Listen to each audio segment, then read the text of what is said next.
نحمدہ ونصلی ونسلم علی رسولہ النبی الکریم اما بعد فاعوذ باللہ من الشیطان الرجیم بسم اللہ الرحمن الرحیم قال اللہ تبارک و تعالی فی القرآن المجید قل بفضل اللہ وبرحمتہ فبذلک فلیفرحوا هو خیر مما یجمعون۔ صدق اللہ العظیم۔ معزز حاضرین و سامعین، اللہ رب العزت کا بے پایاں فضل و احسان ہے کہ جس نے اپنی توفیق خاص اور حضور نبی اکرم صلی اللہ علیہ وآلہ وسلم کے نالین مبارک کے تصدق سے ہمیں جمعۃ المبارک کی ان سعید گھڑیوں میں اور ماہ میلاد کی ان پرنور ساعتوں میں اپنی بارگاہ میں حاضر ہونے کی توفیق عطا فرمائے۔ دعا ہے کہ اللہ رب العزت ہماری اس حاضری کو قبول فرمائے۔ ہماری خوش نصیبی ہے کہ اللہ رب العزت نے ایک مرتبہ پھر ہمیں ہماری زندگیوں کے اندر اپنے محبوب مکرم صلی اللہ علیہ وسلم کے میلاد پاک کا مہینہ عطا فرمایا۔ اس پر ہم جتنا بھی اس کا شکر ادا کریں میں سمجھتا ہوں کم ہے۔ میں اس ماہ میلاد کے شروع ہونے پر آپ تمام احباب کو دل کی اتھا گہرائیوں سے مبارکباد پیش کرتا ہوں۔ دعا گو ہوں کہ اللہ رب العزت اس برکت والے مہینے کو واقعتاً ہمارے لیے باعث برکت بنا دے اور ہمیں صحیح معنوں میں اپنے محبوب مکرم صلی اللہ علیہ وسلم کی آمد پر دل کھول کر خوشیاں کر کے اپنی دنیا اور آخرت کو سنوارنے کی توفیق عطا فرمائے۔ آج کی اس نشست میں گفتگو کے عنوان کے طور پر میں نے سورہ یونس قرآن پاک کی 10ویں سورت ہے، اس کی آیت نمبر 58 تلاوت کرنے کا شرف حاصل کیا۔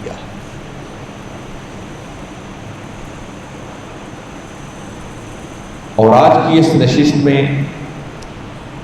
اس آیت کریمہ پر گفتگو کرنے کا مقصود اور مدعا یہ ہے، آج ربیع الاول کی پہلی تاریخ ہے، جمعۃ المبارک کا دن بھی ہے، یہ حسن اتفاق ہے، اور ابھی جمعہ سے پہلے الحمدللہ ایک بڑی ہی عظیم الشان محفل میلاد میں حاضر ہونے کی سعادت ملی۔ اس میں ملک پاکستان کے عظیم ثناخان اور بڑے بڑے لوگ اس میں آئے ہوئے تھے۔ رات ہم فیصل آباد تھے، وہاں ایک بڑی عظیم الشان محفل میلاد ہوئی ہے۔ اس سے قبل ایک رات ہم ادھر ساہیوال چیچا وطنی میں تھے، وہاں خوبصورت محفل میلاد تھی۔ تو میں بتا یہ رہا ہوں کہ جیسے ہی ربیع الاول کا چاند نکلتا ہے تو لوگ استقبال کے طور پر آقا کے میلاد پاک کی محافل کا آغاز کر دیتے ہیں، پھر گلیاں اور بازار سجنا شروع ہو جاتے ہیں، جھنڈیاں لگتی ہیں، لائٹنگ ہوتی ہے، گھر گھر محافل نعت شروع ہو جاتی ہیں، درود پاک کی محافل ہوتی ہے، میلاد پاک کے جلوس نکالے جاتے ہیں۔ کل لاہور میں واگا ٹاؤن کی طرف ہماری منہاج القرآن کی تنظیم کے زیر اہتمام ویسے تو کئی سالوں سے مسلسل کرتے چلے آ رہے ہیں، مگر رات جو کمری والے آقا کے میلاد پاک کے مہینے کے استقبال کے طور پر انہوں نے جلوس کا اہتمام کیا، پروگرام کا اہتمام کیا، ہزارہا لوگوں کا اجتماع تھا، اور وہ ایک دیدنی منظر تھا، وہ دیکھنے سے تعلق رکھتا تھا۔ اس پر میں جتنی بھی ان کو مبارکباد پیش کروں کم ہے۔ تو میں عرض یہ کر رہا تھا کہ پھر میلاد کے جلوس نکلنا شروع ہو جاتے ہیں، اور جیسے جیسے 12 ربیع الاول کا دن قریب آتا چلا جاتا ہے، یہ سب خوشیاں بھی اپنے جوبن اور عروج کی طرف بڑھتی چلی جاتی ہیں۔ اور پھر 12 ربیع الاول کا دن وہ تو عاشقوں کے ایمان پر ایک بہار کا دن ہوتا ہے، اس دن تو پھر ایک جشن کا سماں ہوتا ہے۔ پھر پورا ماہ میلاد کثرت کے ساتھ آقا کے ذکر کی، آقا کی عظمت کی، آقا کے میلاد کی محافل کا انعقاد ہوتا ہے، اور ایک ماہ میلاد تو کیا پھر کئی مہینوں تک یہ سلسلہ آگے چلتا رہتا ہے، جاری رہتا ہے۔ ربیع ثانی میں پورا میلاد میں گزر جاتا ہے، جمادی الاول میں بھی آقا کا میلاد ہی چل رہا ہوتا ہے، اور میلاد تو ایک ایسی چیز ہے جو سارا سال ہی چلتا رہتا ہے۔ وہ کسی نے کیا خوب کہا ہے کہ جب نہیں ملتی کہیں سے بھی سکون کی دولت، آقا تیری محفل تیرے دیوانے سجا لیتے۔ میلاد تو یہی ہے۔ تو میں نے آج کی یہ آیت کریمہ جو تلاوت کی ہے، اس پر گفتگو کرنے کا پس منظر یہ ہے کہ جہاں اہل محبت اور اہل عشق آقا کے میلاد کی اتنی خوشی کرتے ہیں، وہیں ساتھ ہی ساتھ آج کی نوجوان نسل کے ذہنوں میں کچھ سوالات بھی پیدا ہوتے ہیں، اور وہ جاننا چاہتے ہیں کہ ہم آقا کے میلاد پاک پر اتنی خوشی کیوں کرتے ہیں، اس خوشی کرنے کا جواز کیا ہے، یہ لائٹنگ کیوں کی جاتی ہے، جھنڈیاں کیوں لگائی جاتی ہیں، جلوس کیوں نکالے جاتے ہیں، جشن کیوں منائے جاتے ہیں۔ اس کی بجائے بہتر تھا بس آقا کی سیرت طیبہ پر عمل کر لیتے، یہی کافی تھا، اس سے بڑھ کر اور کیا ہو سکتا تھا۔ ادھر اتنا خرچ کرنے کی بجائے کسی غریب کی مدد کر دی جاتی، کسی بھوکے کو کھلا دیا جاتا، کسی بیمار کی مدد کر دی جاتی، کسی محتاج کی مدد کر دی جاتی۔ 100 خیالات ہیں جو ذہنوں میں آتے ہیں، کوئی زبان سے کہے یا نہ کہے، مگر یہ چند سوالات ذہن کے کسی نہ کسی کونے خدرے میں موجود ضرور ہیں۔ میلاد منانے والوں کے بھی بعض لوگوں کے ذہنوں میں موجود ہیں، اور جو میلاد نہیں مناتے ان کے ذہنوں میں تو ہیں۔ میری گفتگو کا مقصد کسی میلاد نہ منانے والے کے سوالوں کا جواب دینا نہیں ہے۔ میں اپنے مرکز پر بیٹھ کر جو اس موضوع پر گفتگو کر رہا ہوں، تو میری گفتگو کا مقصد یہ ہے کہ ہمارے وہ بچے، ہمارے وہ نوجوان، ہمارے وہ بھائی جو کئی پشتوں سے ان کے بزرگ نسل در نسل آقا کا میلاد مناتے چلے آ رہے ہیں، آج اگر ان نوجوانوں کے ذہنوں میں شکوک و شبہات کی گرد پیدا ہو جائے، تشکیک کی گرد آ جائے، تو میرا فرض بنتا ہے کہ کملی والے آقا صلی اللہ علیہ وسلم کی بارگاہ اقدس کا جھاڑو بردار بن کر اس گرد کو صاف کرنے کی نوکری انجام دوں، تاکہ شکوک و شبہات ختم ہوں اور ہمارے بچے اور ہمارے نوجوان پورے ایمان اور یقین کے ساتھ کملی والے آقا صلی اللہ علیہ وسلم کا میلاد منانے کا اہتمام کریں، اور اس میلاد کا اہتمام کر کے پھر اپنی دنیا اور آخرت کو سنوارنے کی کوشش کریں۔ اس لیے اس مختصر وقت کے اندر چند گزارشات تلاوت کی گئی آیت کریمہ کی روشنی میں عرض کرنا چاہوں گا۔ سب سے پہلا سوال جو ذہن میں پیدا ہوتا ہے بڑا اہم ہے، اور میں آپ کو متوجہ کر رہا ہوں کہ دیکھیے سال ہا سال سے ان موضوعات پر گفتگو ہوتی چلی آ رہی ہے۔ حضور شیخ الاسلام نے بڑی تفصیل کے ساتھ ان موضوعات پر گفتگو کی۔ آپ کے درجنوں خطابات صرف میلاد النبی کی شرعی حیثیت پر مل جائے، اور اس موضوع پر ایک اتنی بڑی ضخیم کتاب آپ نے تیار کر دی ہے جس کتاب کا نام ہی میلاد النبی صلی اللہ علیہ وسلم، کم و بیش کوئی 1000 صفحات پر مشتمل وہ کتاب ہے، اور میرا خیال ہے کہ شاید 14 صدیوں کی تاریخ میں اس موضوع پر اس سے بڑی ضخیم کتاب اور کوئی نہ۔ آپ کے ذہن میں اٹھنے والے ہر سوال کا جواب اس کتاب کے اندر موجود ہے، مگر ہم پڑھتے نہیں۔ اتنے خطابات موجود ہیں مگر ہمیں سننے کے لیے وقت ہی درکار، وقت نہیں ہے ہمارے پاس۔ تو میں عرض یہ کر رہا تھا کہ میں کوشش کروں گا کہ آج کی چند باتیں اتنی آسان کر کے آپ کے سامنے رکھوں تاکہ آپ کے ذہنوں میں محفوظ ہوں، اور اس طرح ان کو یاد کر لیں کہ اب ان دنوں کے اندر اکثر یہ موضوع زیر بحث ہوگا۔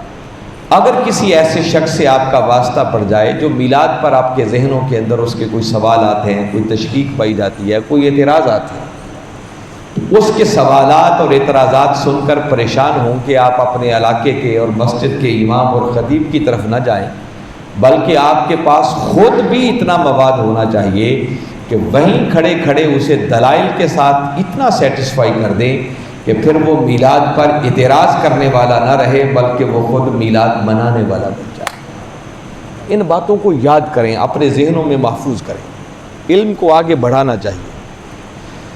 تاہم پہلا سوال اگر ذہن میں یہ خیال آئے کہ ہم آقا کے میلاد پاک پر خوشی کیوں کرتے ہیں، اس کا جواب بڑا سادہ سا ہے کہ آقا کے میلاد پاک پر ہم خوشی اس لیے کرتے ہیں کہ میلاد پر خوشی کرنے کا حکم یہ خود خدا نے دیا، اور اللہ کے حکم پر عمل کرنا یہ عین عبادت ہے۔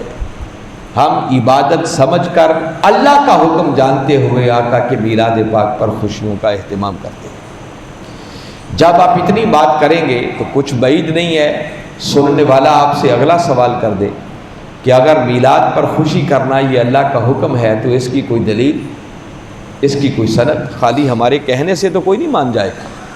تو اس کی دلیل آپ کو بتا رہا ہوں کہ یہ سورہ یونس قرآن پاک کی 10ویں سورت ہے اور اس کی آیت نمبر ہے 58، جس میں باری تعالیٰ نے ارشاد فرمایا کل بفضل اللہ وبرحمتہ فبذالک فلیفرحوا ھو خیر مما یجمعون۔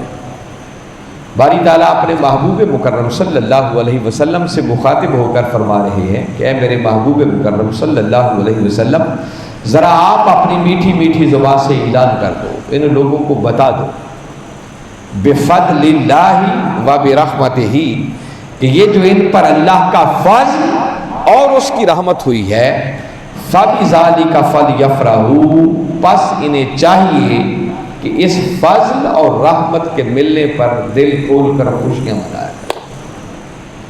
اور ساتھ آگے فرمایا ھو خیر مما یجمعون، اور محبوب نے یہ بھی بتا دو کہ اس نعمت کے ملنے پر ان کا یہ خوشی کرنا ہر اس عمل سے بڑھ کر ہے جو کچھ یہ اپنے لیے جمع کرتے ہیں۔ اب اگر آپ نے توجہ سے یہ آیت کریمہ اور اس کا ترجمہ سنا ہو تو میں آپ سے اگر ایک سوال کروں کہ کیا اس آیت کریمہ کے اندر اللہ رب العزت نے اپنے محبوب کے میلاد کا ذکر کیا ہے یا نہیں کیا؟ کیا خیال ہے آپ کا؟ آپ کی خاموشی بتا رہی ہے کہ آپ نے غور سے سنا ہی نہیں، اس لیے نہ آپ ہاں کہہ رہے ہیں نہ آپ نہ کہہ رہے ہیں۔ تو میں آپ کی خاطر دوبارہ ترجمہ کرتا، شاید اب آپ زیادہ توجہ سے سنیں، پھر سنیں باری تعالیٰ نے کیا فرمایا۔ فرمایا کل، اے میرے محبوب ذرا آپ اپنی میٹھی میٹھی زبان سے اعلان کر دیں بفضل اللہ و برحمتہ کہ یہ جو ان پر اللہ کا فضل اور اس کی رحمت ہوئی ہے، فبذالک فلیفرحوا، پس انہیں چاہیے کہ اس پر خوشیاں منایا کریں۔ تو کیا خیال ہے، میلاد کا ذکر آیا؟ جی، اکثریت کہہ رہی ہے آیا ہے۔ اب میں کیا کہہ سکتا ہوں؟ آپ کے احترام کو ملحوظ خاطر رکھتے ہوئے میں یکسر اختلاف نہیں کرتا آپ کی بات سے، مگر ایک ادنا سا طالب علم ہونے کے ناطے اور آپ میں سے ہوتے ہوئے آپ کو بتا رہا ہوں، شاید میری بات پر آپ یقین کر لیں کہ جو آیت کریمہ میں نے پڑھی ہے اور ترجمہ کیا ہے، اس آیت میں صراحت کے ساتھ کملی والے آقا کے میلاد کا ذکر کوئی نہیں ہے۔ جب ہم یوں دھکے سے کسی کو منوائیں گے تو مانے گا کون؟ بات دلیل سے ہونی چاہیے، سمجھداری سے اس سے بات کرنی چاہیے۔ اس لیے میں نے دوبارہ بھی ترجمہ آپ کو سنایا، حالانکہ کہیں میلاد کا نام نہیں آیا۔ تو جب اس میں میلاد کا نام ہی کہیں نہیں آیا تو سننے والا تو فوراً کہہ دے گا کہ آپ نے آیت تو پڑھی تھی کہ اس آیت میں باری تعالیٰ نے میلاد پر خوشی کرنے کا حکم دیا ہے، تو میلاد کا تو ذکر ہی کہیں نہیں ہے اس آیت، تو خوشی کیسے ثابت ہو گئی؟ اب وہ آپ کو سمجھانا چاہ رہا ہوں کہ اب جواب کیسے دینا ہے۔ جھگڑے کی ضرورت نہیں، انہیں کہیں آپ کی بات سارا آنکھوں پر، اللہ رب العزت نے صراحت کے ساتھ اس آیت کریمہ میں اپنے محبوب کے میلاد کا نام کوئی نہیں دیا، مگر ایک بات حق ہے جس کا کوئی شخص انکار نہیں کر سکتا، اور وہ بات باری تعالیٰ نے اس آیت کریمہ میں اپنے محبوب مکرم صلی اللہ علیہ وسلم کے ذریعے ہم تک یہ پہنچائی ہے کہ بھئی جس شخص کو جب بھی، جہاں بھی، جتنا بھی اور جس حال میں بھی اللہ کا فضل اور اس کی رحمت ملے، اسے چاہیے کہ اس فضل اور رحمت کے ملنے پر خوشی کرے۔ یہ ہے بنیادی حکم جو اس آیت سے ثابت ہو رہا ہے۔ اللہ رب العزت نے فضل اور رحمت کے ملنے پر خوشیاں کرنے کا حکم دیا۔ اب اللہ کے فضل کی بھی کروڑوں شکلیں ہیں اور اس کی رحمت کی بھی کروڑوں شکلیں، یہ کسی ایک شکل میں بند؟ دیکھیں نا، کوئی بیمار تھا، اسے صحت مل گئی، یہ اس پر اللہ کا فضل بھی ہے، اس کی رحمت بھی ہے۔ کوئی بے روزگار تھا، اسے اچھی جاب مل گئی، یہ اس پر اللہ کا فضل بھی ہو گیا، اس کی رحمت بھی ہو گئی۔ کوئی بے اولاد تھا، اللہ نے اولاد کی نعمت دے دی، اس پر اللہ کا فضل بھی ہو گیا، اس پر رحمت بھی ہو گئی۔ کوئی طالب علم تھا، وہ امتحان میں پاس ہو گیا، اچھے نمبر آ گئے، اس پر فضل بھی ہو گیا، اس کی رحمت بھی ہو گئی۔ کوئی ذمہ دار تھا، اس کی فصل اچھی ہو گئی، اللہ کا فضل بھی ہو گیا، اس کی رحمت بھی ہو گئی۔ تو میں بتا رہا ہوں کہ اللہ کے فضل اور اس کی رحمت کی تو کروڑوں شکلیں جن کو گنا بھی نہیں جا سکتا، مگر حاضرین مکرم، اللہ کے فضل اور اس کی رحمت کی ان کروڑوں شکلوں میں سے اللہ کا سب سے بڑا فضل وہ خود ذات محمد مصطفیٰ صلی اللہ علیہ وسلم، اور اللہ کی سب سے بڑی رحمت وہ خود وجود محمد مصطفیٰ صلی اللہ علیہ وسلم۔ بلکہ یہ سب سے بڑا فضل اور رحمت ہی نہیں، حق اور سچ بات تو یہ ہے کہ کائنات کے اندر جس کو بھی اللہ کا فضل اور اس کی رحمت ملتی ہے، وہ تو ملتی ہی مصطفیٰ کے قدموں کے صدقے سے ہے۔ میرے آقا صلی اللہ علیہ وسلم نے صحیح بخاری شریف ہے، ارشاد فرمایا انما انا قاسم واللہ یؤتی، فرمایا عطا اللہ کرتا ہے، مگر کائنات میں جس کو بھی ملتا ہے وہ بٹتا در مصطفیٰ سے ہے۔ فرمایا بانٹنے والا فقط میں ہی ہوں، حسر کے انداز میں فرمایا، جس کا مطلب کہ کائنات میں جس کو جو کچھ بھی مل رہا ہے، جو ملا ہے، جو مل رہا ہے، جو ملے گا، وہ ملتا ہی کملی والے آقا کے قدموں کا صدقہ ہے۔ عطا اللہ کرتا ہے، مگر اس کی ساری عطائیں پہلے مکین گنبد خضرا کے پاس آتی ہیں، اور پھر ساری کائنات میں جس کو بھی جو مل رہا ہے وہ بس آقا کے در کی خیرات مل رہی ہے۔ تو بھئی وہ ہستی جو اللہ کا سب سے بڑا فضل بھی ہے، اللہ کی سب سے بڑی رحمت بھی ہے، اور ہر فضل اور رحمت ملتا بھی انہی کے قدموں کے صدقے سے ہے، تو اگر اللہ نے عام فضل اور رحمت کے ملنے پر خوشیاں کرنے کا حکم دیا ہے، تو بھئی جس امت کو اتنی بڑی ہستی مل جائے، کیا اس ہستی کے ملنے پر خوشیاں نہیں ہونی چاہیے؟ وہ تو اس سے بھی بڑھ کر ہونی چاہیے۔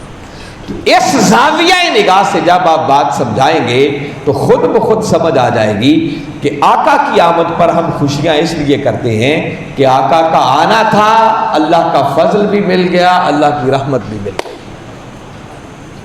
اور یہ بات باری تعالیٰ نے خود قرآن پاک میں کئی مقامات پر فرمائی، فرمایا لولا فضل اللہ علیکم ورحمتہ لاتبعتم الشیطان الا قلیلا، فرمایا اگر تم پر اللہ کا فضل اور اس کی رحمت نہ ہوتی تو تم میں سے اکثر شیطان کے پیروکار بن چکے ہو۔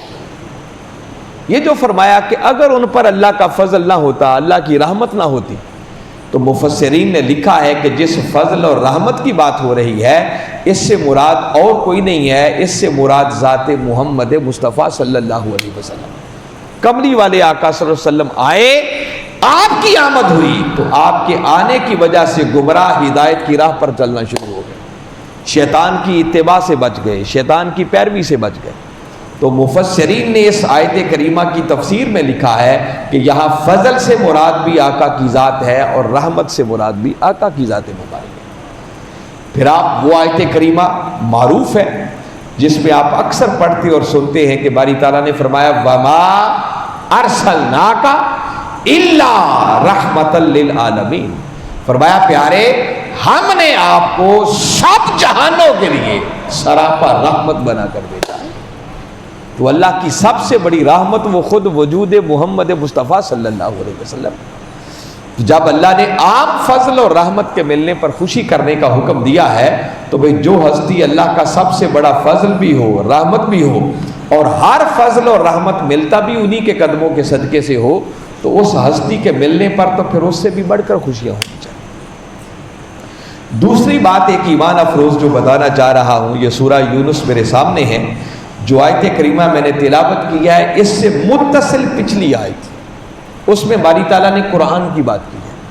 فرمایا یا ایھا الناس قد جاءتکم موعظۃ من ربکم وشفاء لما فی الصدور وہدی ورحمۃ للمؤمنین، فرمایا اے انسانو بے شک تمہارے پاس تمہارے رب کی طرف سے موعظت آ گئی، نصیحت آ گئی. اور موعظت سے مراد کیا ہے؟ اللہ کا قرآن. اللہ نے قرآن کی شکل میں ایک نصیحت بھیجی، ایک موعظت بھیجی. وَشِفَاءٌ لِمَا فِي الصُّدُورِ، اور فرمایا جو تمہارے سینوں میں پوشیدہ بیماریوں کے لیے ہدایت ہے، شفا ہے. وَهُدًى، اور یہ ہدایت ہے. وَرَحْمَةٌ لِّلْمُؤْمِنِينَ، اور یہ قرآن مومنوں کے لیے رحمت ہے. تو باری تعالیٰ نے قرآن کی بات کی کہ قرآن کی شکل میں تمہارے پاس موعظت بھی آ گئی جو تمہارے سینوں میں پوشیدہ بیماریوں کے لیے شفا ہے، تمہارے لیے ہدایت ہے، اور مومنوں کے لیے رحمت بھی ہے. تو مفسرین نے اگلی آیت کریمہ کی تفسیر کرتے ہوئے کہا کہ چونکہ پچھلی آیت میں قرآن کا ذکر ہے تو باری تعالیٰ نے اسی مضمون کو جاری رکھتے ہوئے آگے فرمایا ہے کہ لوگوں یہ جو قرآن کی شکل میں تم پر اللہ کا فضل اور اس کی رحمت ہوئی ہے تو اس قرآن کے ملنے پر خوشیاں منایا. یہ ایک تفسیر کی گئی ہے، یہ حق بات ہے، اس کو نظر انداز نہیں کیا جا سکتا. قرآن کی ایک ایک آیت کی کئی تفسیریں ہوتی، کئی اس کے معنی ہوتے ہیں، مگر کسی ایک معنی کی وجہ سے اس کے باقی معنی، باقی تفسیریں رد نہیں ہو جاتی، باطل نہیں ہو جاتی. ہر تفسیر کی ایک اپنی مقام ہوتا ہے، اس کی ایک اپنی شان ہوتی ہے، اس کا ایک اپنا درجہ ہوتا ہے. تو بعض لوگوں نے اس تفسیر کو لیا اور کہا کہ یہ فضل اور رحمت سے مراد تو اللہ کا قرآن ہے، باری تعالیٰ نے قرآن کے ملنے پر خوشی کرنے کا حکم دیا ہے، تو میلاد کی خوشی کہاں سے نکلا؟ میں اس بات کو بھی انٹرٹین کرنا چاہ رہا ہوں، اس کو سمجھیں اور سنیں. اگر اس آیت کریمہ میں فضل اور رحمت سے مراد اللہ کا قرآن بھی لے لیا جائے تو یہ بات طے ہو گئی کہ باری تعالیٰ نے قرآن کے ملنے پر خوشی کرنے کا حکم دیا ہے. اور ہم جب وہ لیلۃ القدر آتی ہے، رمضان المبارک کی 27ویں رات، تو 27ویں رات کو بڑے بڑے پروگرام ہوتے ہیں، اہتمام کیا جاتا ہے. اور آپ نے کبھی باہر اشتہارات پڑھے ہوں جو مسجدوں کے باہر لگے ہوتے ہیں، تو بعض بڑے بڑے اشتہارات پر لکھا ہوتا ہے جشن نزول قرآن. ایک جشن منایا جاتا ہے کہ اس رات اللہ نے ہمیں قرآن جیسی نعمت عطا فرمائی، شکرانے کے طور پر وہ سب کچھ ہوتا ہے. اور اس سب کچھ ہونے کے پیچھے دلیل بھی یہی قرآن کی آئی کہ اللہ نے حکم دیا ہے کہ قرآن کے ملنے پر خوشی کیا کرو. مگر میرا سادہ سا سوال یہ ہے کہ جس قرآن کے ملنے پر ہم جشن کرتے ہیں اور باری تعالیٰ نے اس قرآن کے ملنے پر خوشی کرنے کا حکم دیا، تو کبھی آپ نے سوچا ہے کہ اس قرآن کی اپنی حقیقت کیا ہے؟ قرآن کیا ہے؟ اگر خود اللہ کی بارگاہ میں یہ سوال کریں کہ مولا بتا اس قرآن کی حقیقت کیا ہے، تو باری تعالیٰ نے 2 مقامات پر اسی قرآن میں جواب دیا اور فرمایا اِنَّهُ لَقَوْلُ رَسُولٍ کریم. فرمایا لوگوں جاننا چاہتے ہو قرآن کیا ہے؟ فرمایا یہ قرآن تو رسول کریم صلی اللہ علیہ وسلم کا ایک قول ہے. فرمایا یہ تو میرے مصطفیٰ کی زبان سے نکلی ہوئی ایک بات ہے. کملی والے آقا صلی اللہ علیہ وسلم کی زبان اقدس ہلتی چلی جاتی، قرآن کے وجود کا ظہور ہوتا چلا جاتا. اگر زبان مصطفی نہ ہلتی تو کبھی قرآن کے وجود کا ظہور نہ ہوتا. تو قرآن ہے آقا کی زبان اقدس سے نکلی ہوئی بات. ارے سوچو، جس نبی کی زبان سے نکلی ہوئی اگر بات مل جائے، خدا اس پر جشن کرنے کا حکم دے رہا ہے، تو جس امت کو وہ بات والا رسول ہی مل جائے.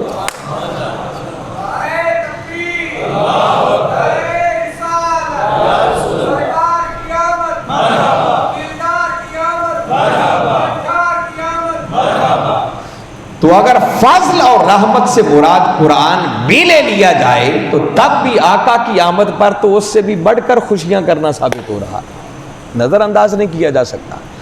کسی نے ام المومنین حضرت عائشہ صدیقہ رضی اللہ تعالیٰ عنہ سے پوچھا کیا ام المومنین ذرا فرمائیں ہمارے آقا کے اخلاق کیسے تھے؟ جواب دیتی ہیں کان خلقہ القرآن. اے پوچھنے والے کیا قرآن پڑھ کے نہیں دیکھا؟ یہ سارے کا سارا قرآن کملی والے آقا کی اداؤں کا نام ہے. تو بھئی قرآن کیا ہے؟ قرآن اخلاق مصطفیٰ پر مشتمل کتاب ہے. قرآن کملی والے آقا کی اداؤں پر مشتمل کتاب کا نام ہے. تو بھئی جس نبی کی اداؤں پر مشتمل اگر کتاب مل جائے تو خدا اس پر جشن منانے کا حکم دے رہا ہے، تو بھئی جس امت کو وہ اداؤں والا رسول ہی مل جائے اس پر تو پھر اس سے بھی بڑھ کر خوشیاں ہونی چاہیے۔ لہٰذا اس زاویہ نگاہ سے بھی دیکھا جائے تو اس آیت کریمہ سے کملی والے آقا صلی اللہ علیہ وسلم کی آمد پر خوشی میں جشن منانے کا حکم ثابت ہو رہا ہے۔ مگر میں اگلی بات ایک بتا رہا ہوں کہ جس آیت کریمہ پر ہم گفتگو